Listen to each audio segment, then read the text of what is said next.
Halo para pemirsa, selamat berjumpa kembali dengan channel Tukang Taman. Pada kesempatan yang berbahagia ini, saya coba berdiskusi kepada para pemirsa sekalian. Ini adalah bulan di mana banyak terjadi perubahan cuaca, terutama hujan, angin. Ini beresiko adanya pohon tumbang.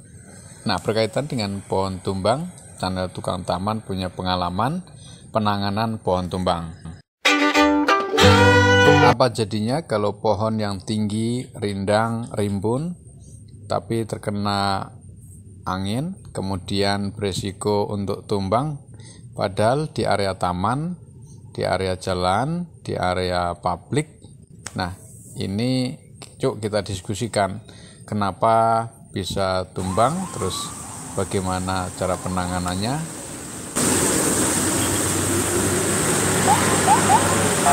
Sebelah dia dulu loh, pakai gergaji yang gede tadi.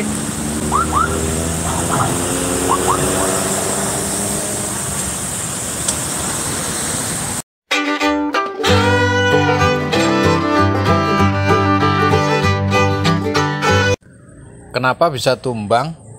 Ini pertama disebabkan pohonnya sudah tua, sudah lapuk, jadi di bagian bonggol bagian bawah itu ada yang sudah rusak pohonnya, jadi batang utamanya itu biasanya sudah keropos.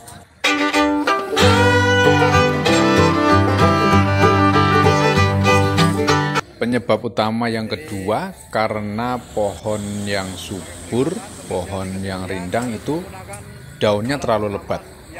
Maka disinilah perlu perlakuan perawatan namanya pemangkasan atau pruning.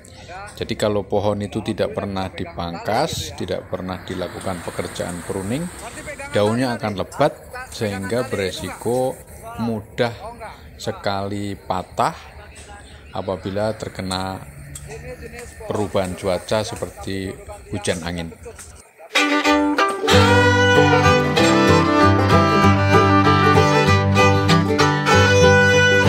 Para pemirsa, lalu bagaimana solusinya? Solusinya itu saya kira perlu dilakukan langkah-langkah antisipasi.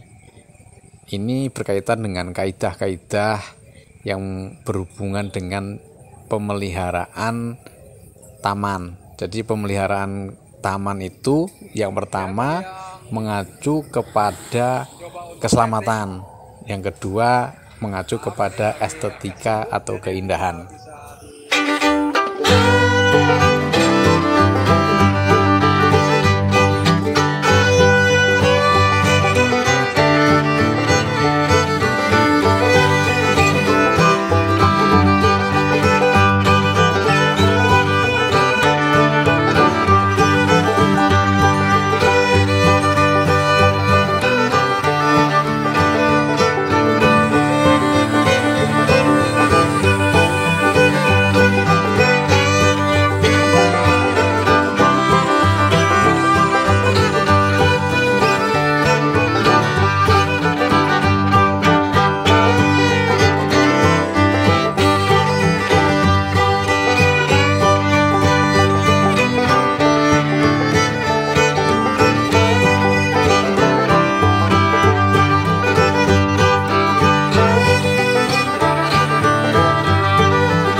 Kasus pohon tumbang itu gini loh pemirsa, ada itu barengan kalau ada hujan angin. Biasanya hujan itu nempel di daun, daunnya jadi berat, ditimpa sama angin. Nah, beban yang berat itu akhirnya mau nggak mau kan patah gitu.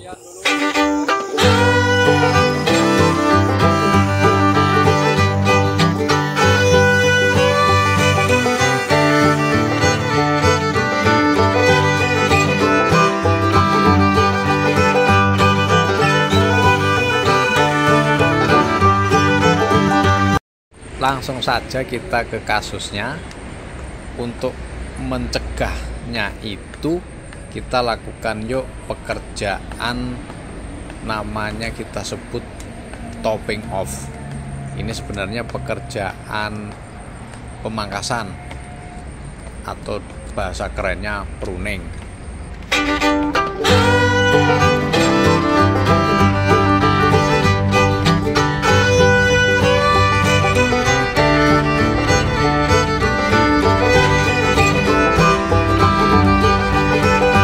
Para pemirsa, yang Anda lihat ini namanya pohon pete Cina, tidak asing lagi. Waduh, ini tumbuhnya liar, didiamkan sampai tingginya itu lebih dari 10 meter. Lah kalau tidak kita pangkas, dilihatnya nggak enak. Kalau ada angin kedubrak, bisa-bisa roboh terbang jauh mengenai pengendara. Jadi malah membahayakan gitu.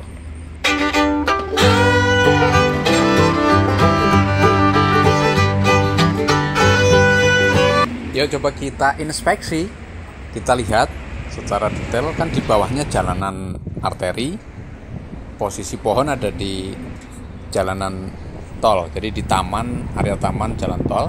Kita inspeksi, ternyata pohonnya sudah tinggi-tinggi dan wow, sangat rawan patah, rawan tumbang. Ini adalah tugas kita, tukang taman, untuk melakukan pemangkasan.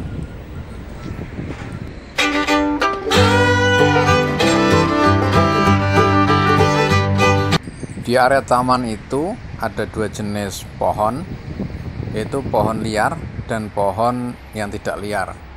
Jadi pohon pelindung yang ditanam secara sengaja untuk estetika keindahan. Di sini ada pohon damar, tetapi ada pohon yang tidak ditanam, numbuh sendiri tapi ukurannya bisa besar-besar, yaitu pohon pete Cina.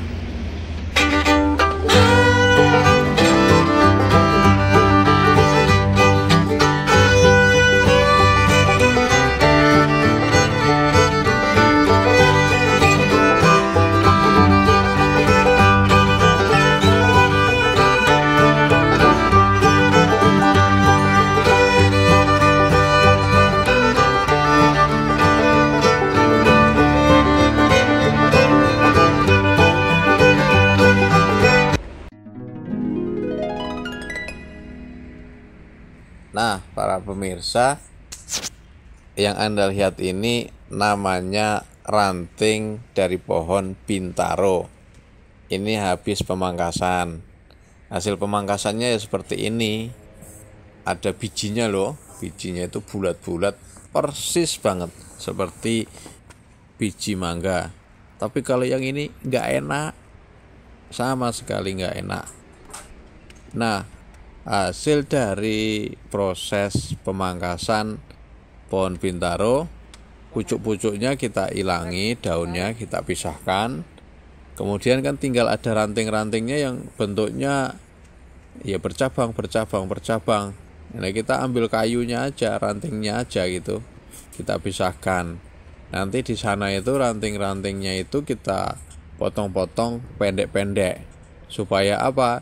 Supaya ringkes. Jadi sampahnya itu sebenarnya kalau kita potong-potong nggak terlalu banyak, tapi kalau kita tidak potong-potong kelihatan banyak. Nah, ini proses motong-motongnya. Alat yang digunakan ya alat tradisional aja, arit, golok, gergaji gitu, alat-alat yang sederhana, yang tradisional. Ini hasil kayu yang sudah dipotong-potong. Ranting-rantingnya itu kita potong pendek-pendek menjadi ringkes. Caranya seperti itu.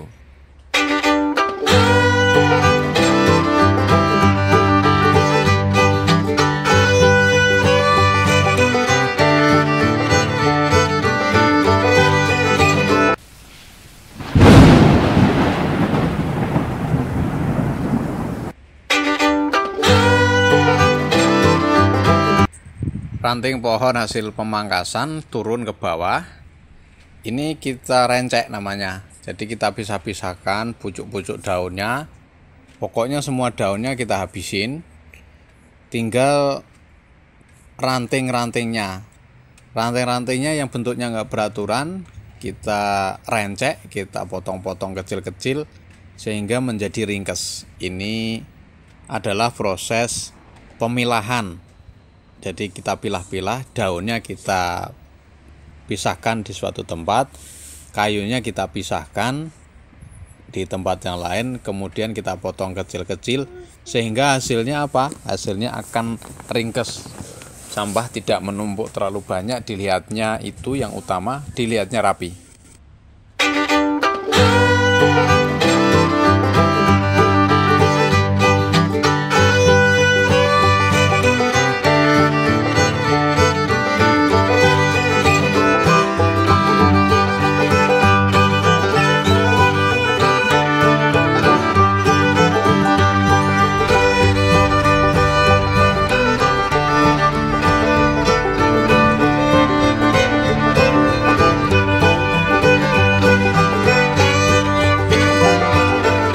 Proses selanjutnya setelah direncek, setelah disortir, itu pengangkutan menggunakan armada. Pengangkutan menggunakan armada bila sudah direncek, itu muatnya akan banyak. Jadi sebelum dimuat harus direncek dulu. Supaya apa? Supaya muatnya banyak.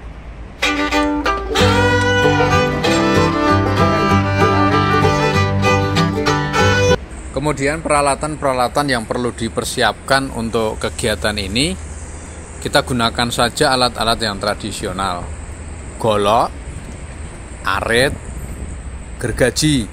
Gergaji yang digunakan namanya gergaji pruning. Kemudian alat yang modern, senso. Perlu juga dipersiapkan tali.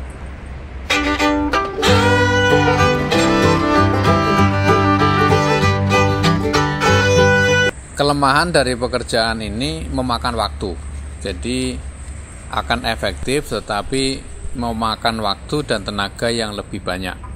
Kemudian kelebihannya ini dilihatnya lebih rapi.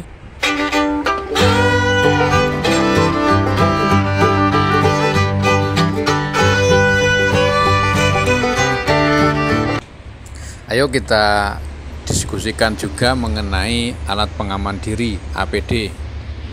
Jadi kita bekerja melakukan pekerjaan topping, pemangkasan atau pruning. Ini kita kan bekerja di ketinggian. Nah, peraturan bekerja di ketinggian kita harus menggunakan alat pengaman diri. Alat pengaman diri untuk bekerja di ketinggian namanya body harness. Ini syarat mutlak supaya kita tidak terkena resiko jatuh.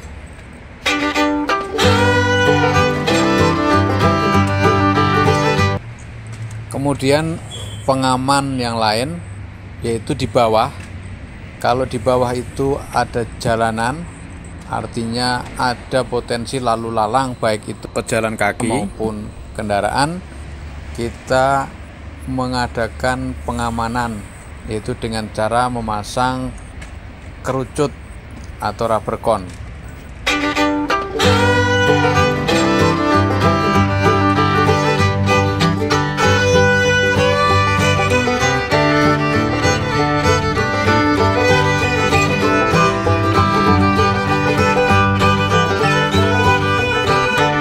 Para pemirsa, demikian tadi telah saya sampaikan hal-hal yang berkaitan dengan proses pemangkasan pohon. Kenapa kita perlu melakukan perawatan pemangkasan pohon. Mudah-mudahan bahan diskusi yang saya sampaikan kepada Anda ini bisa